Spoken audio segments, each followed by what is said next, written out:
Hi, I'm Vicki Mackey with the Vergers Guild Nomination Committee, and I'm here with Karl Moore. He is one of our candidates running for the Board of Directors in September. Good afternoon, Karl, and welcome. Thank you. Good afternoon to you. If you will, Karl, please let us know where you are from and what church you serve as Verger. Well, I am from the Portland, Oregon area and currently living in a little community called, well, it's not a little community, but it's a community outside of Portland called Oregon City. I am presently going to Trinity Cathedral in Portland. It is the cathedral church for the Diocese of Oregon. And I will be serving as Verger, or at least again there. I had left there 9 years ago, serving as a Verger. And I had served in a Verger where we lived in Mississippi, where we took care of my wife's folks for 9 years. Trinity Church in Hattiesburg. And that's where we've been. We've been back here for almost a year. And well, it's just a year now. And I'm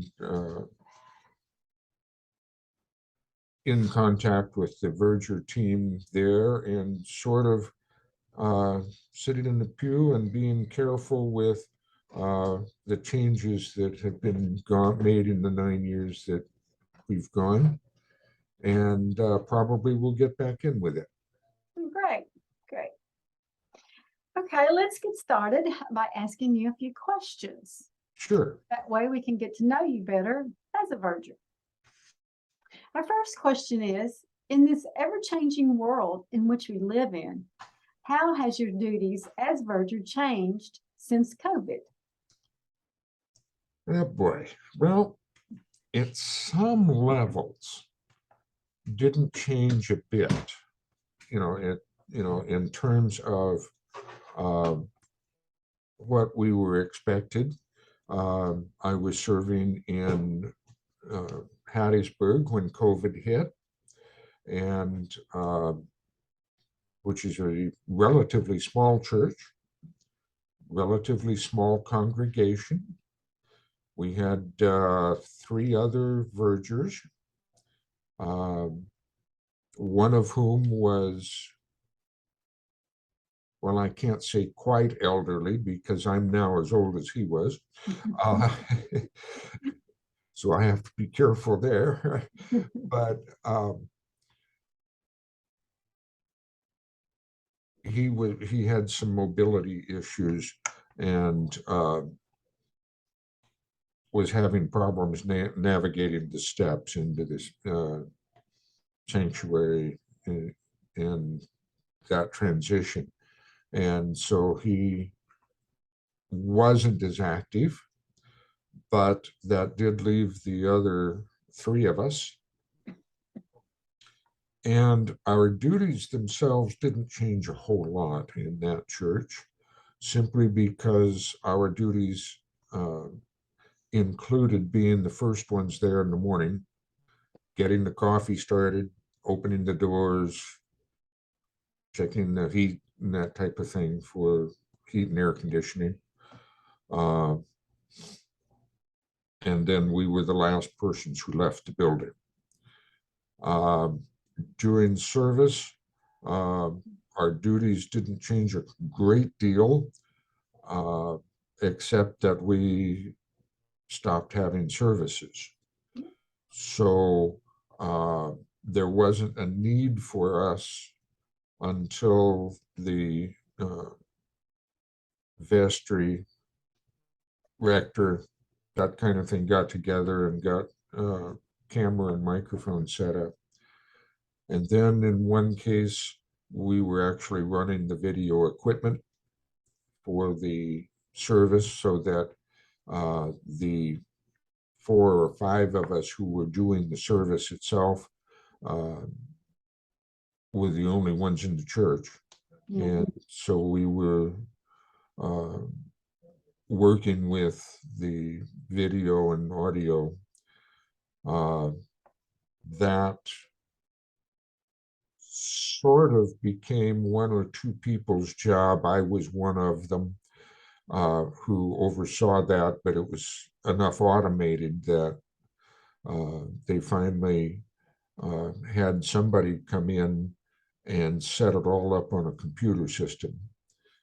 So all I had to do was to come up and, enter things into the keyboard and go. They mounted a camera, beautiful job, and that kind of thing. So it was all automated after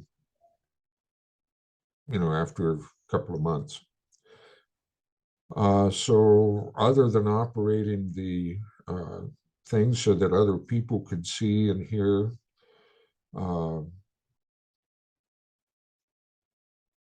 most of the rest of our duties pretty much ended, Yeah. for the duration.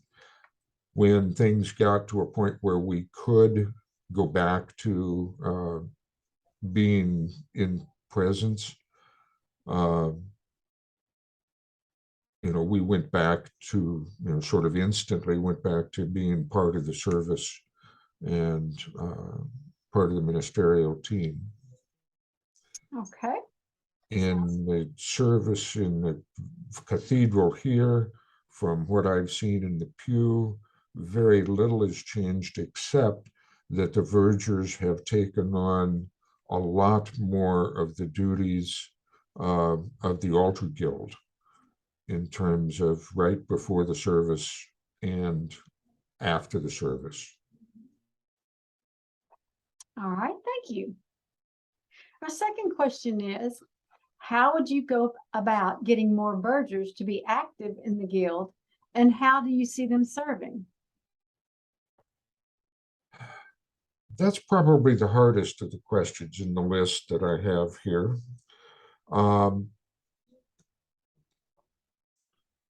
I think getting more vergers active is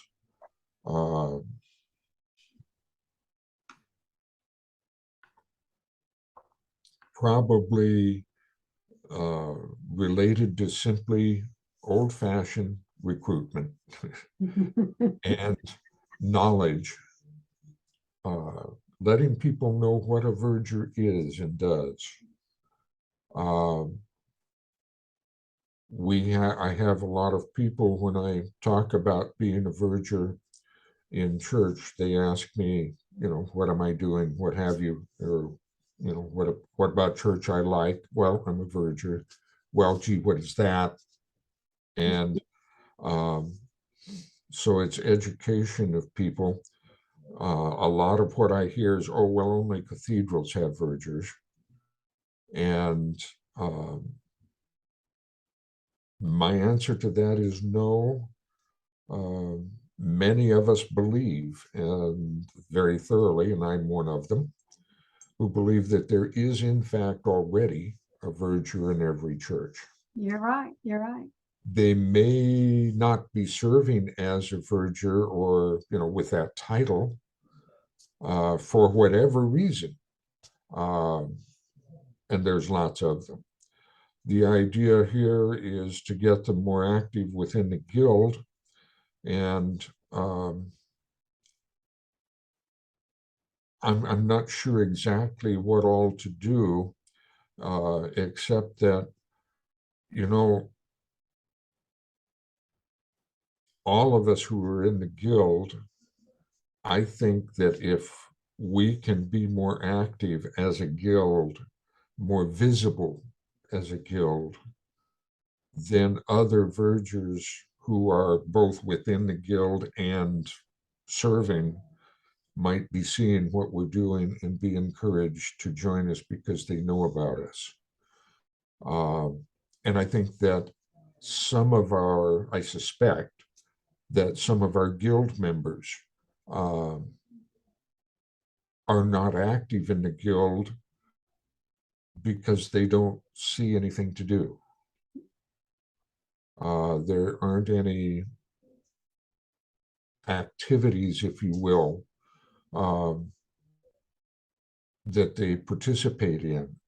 The closest we had that I saw was in Mississippi, where the guild, Vergers, did participate in the annual convention of the church, of the diocese.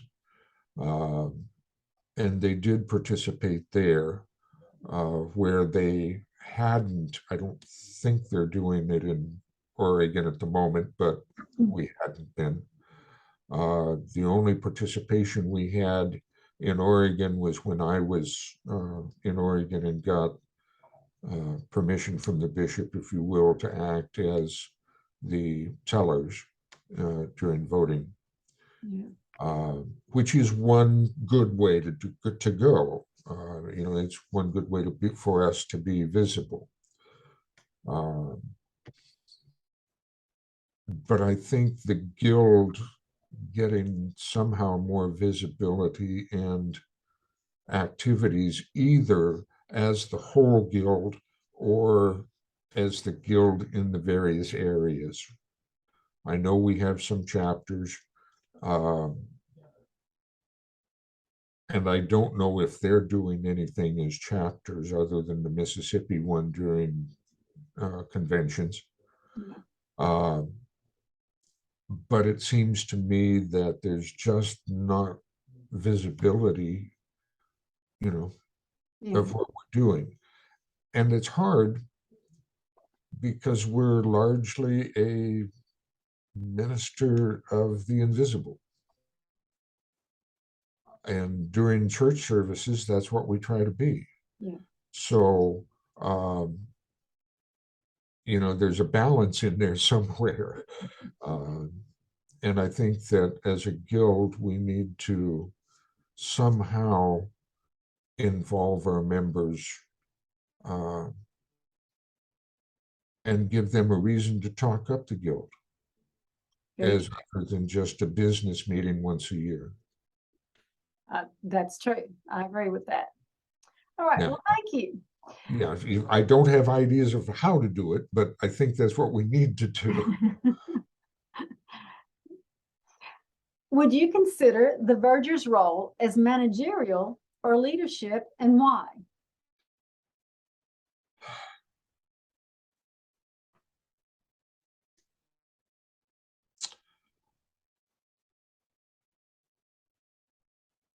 Depending on the rector of the church, the person we're serving under, I view it as both.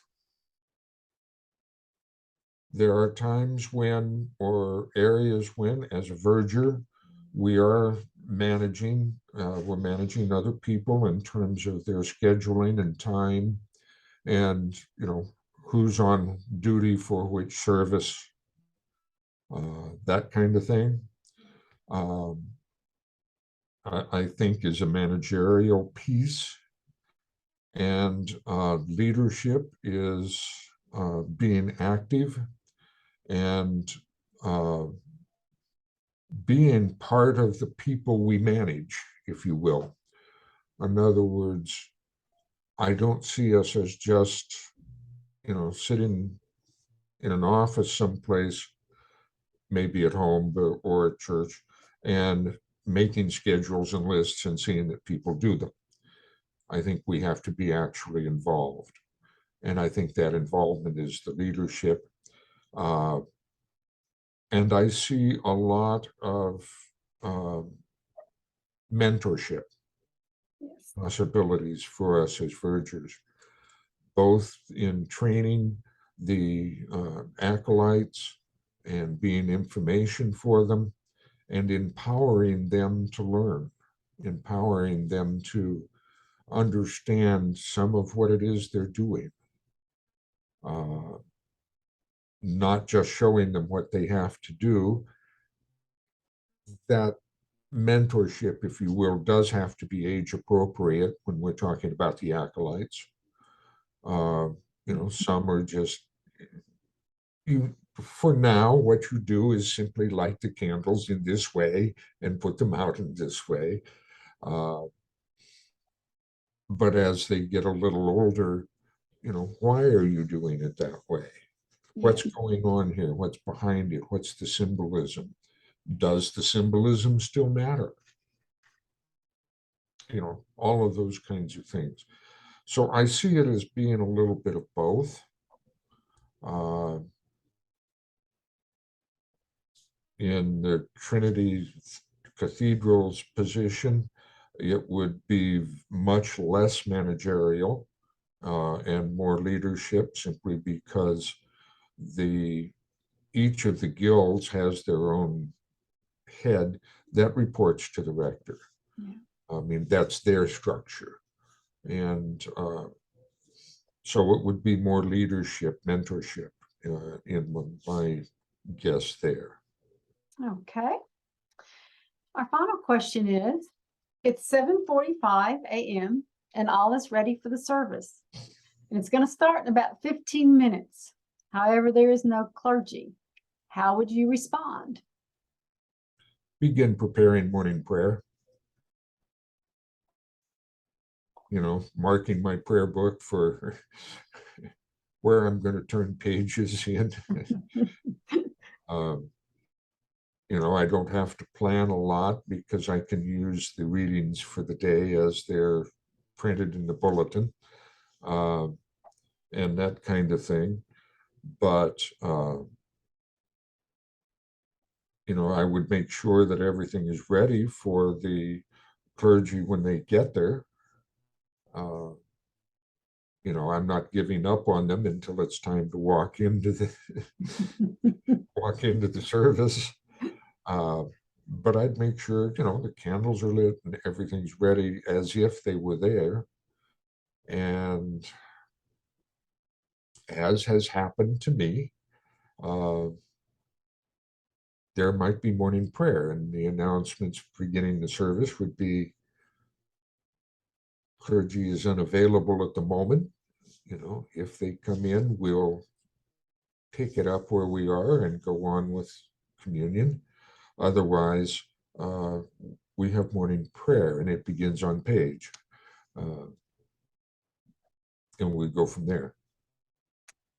Good. Yes, that would be what I would do as well.